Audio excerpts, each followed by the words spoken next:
भिखारी की दो बातें। शिक्षाप्रद कहानी। एक मीना नाम की औरत थी जो अपने पति के साथ शहर में रहती थी। उनका अपना घर था।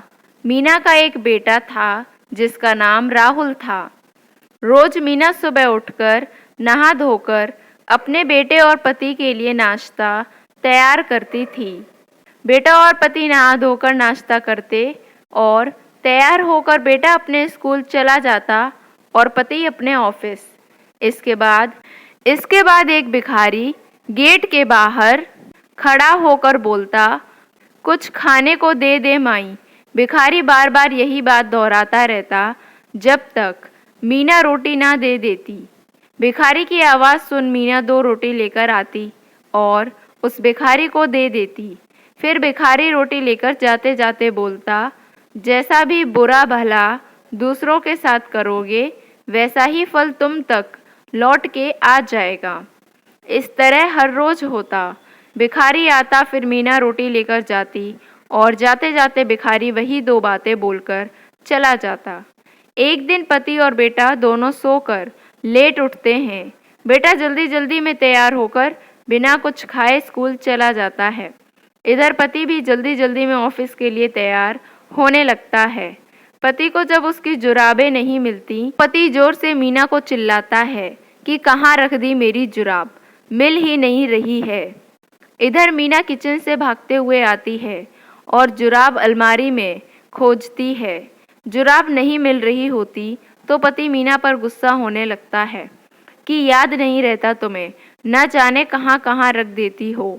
यह सुन इधर मीना भी गुस्सा हो जाती है और बोलती है, एक तो लेट सोकर उठे हो और अब सुबह सुबह मुझ पर मत चिल्लाओ। दोनों की बहुत बहस होती है। आखिरकार जुराब मिल जाती है और पति बिना कुछ खाए गुस्से में ऑफिस चला जाता है। इधर पत्नी गुस्से में तमतमाते हुए किचन में बर्तन धोने चली जाती है। इतने में वही भिखारी आता है और बोलता है, कुछ खाने को दे दे माई। यह सुन मीना मन ही मन बोलती है, आज कुछ नहीं दूंगी इसे, जब देखो रोज रोज चला आता है, ऊपर से कोई धन्यवाद भी नहीं देता, बस पता नहीं क्या क्या बोलकर चला जाता है।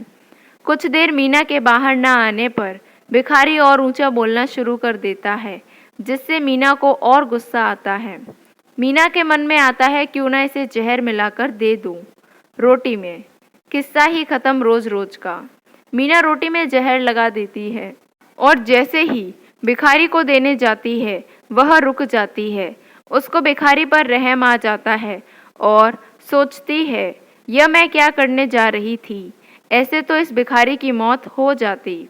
मीना तुरंत भागते हुए वापस घर जाती है और दूसरी रोटी लाती है, उस भिखारी को दे देती है।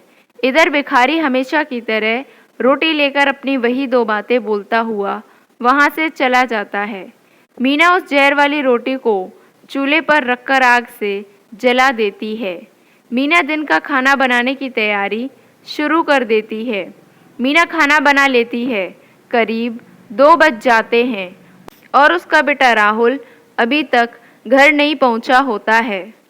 मीना यह सोच परेशान हो जाती है कि एक तो भूखे पेट स्कूल चला गया, ऊपर से अब तक घर भी नहीं पहुंचा। मीना का दिल बहुत घबरा रहा था। इतने में कोई दरवाजे पर दस्तक देता है। मीना जैसे ही दरवाज़ा खोलती है वह दंग रह जाती है। मीना देखती है कि उसका बेटा राहुल बहुत बुरी हालत में है। राहुल के कपड़े गंदे होते हैं और राहुल बहुत कमज़ोर दिख रहा होता है।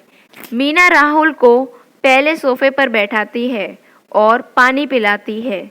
मीना पूछती है कि बेटा यह कैसे हुआ। बेटा तब बोलता है, माँ मैं बहुत भूखा था, जैसे ही स्कूल से घर आते हुए रास्ते में मुझे चक्कर आ गया था। माँ आज तो मैं मर ही गया होता अगर उस भिखारी ने मुझे वो रोटी खाने को ना दी होती। जब मैं वहाँ रास्ते में गिरा तो वहाँ कोई नहीं था। कुछ देर बाद वहाँ वो भिखारी आया और मुझे उठाया, बोलने लगा, लो ये रोटी खा लो, इस समय मुझसे ज़्यादा ज़रूरत तुम्हें है। उसने अपनी रोटी मुझे खिलाई और पानी पिलाया, तब जाकर कुछ जान में जान आई। माँ बेटे की यह बातें सुन मीना का तो सर चकरा गया। मीना खुद को किसी तरह संभालती हुई रोने लगी और बेटे को सीने से लगा लिया।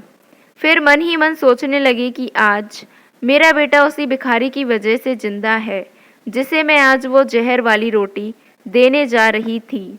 यदि आज मैंने उसे वो रोटी दे दी होती तो वही रोटी वो मेरे बेटे को देता और मेरा बेटा मर जाता।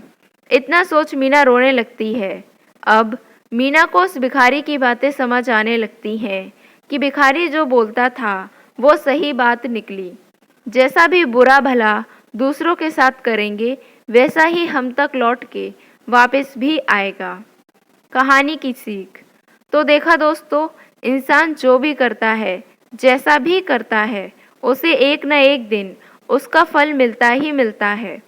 सोचो, अगर उसने आज भिखारी को वो जहर वाली रोटी दे दी होती तो आज उसका बेटा जिंदा ना होता, या फिर अगर भिखारी खुद वो जहर वाली रोटी खा लेता तो ना तो वो भिखारी बचता और ना ही भूख से तड़प रहा उसका बेटा राहुल बचता। तो देखा, भगवान का न्याय जैसा करोगे वैसा भरोगे। हमेशा दूसरों का भला करो, आपका भी भला होगा।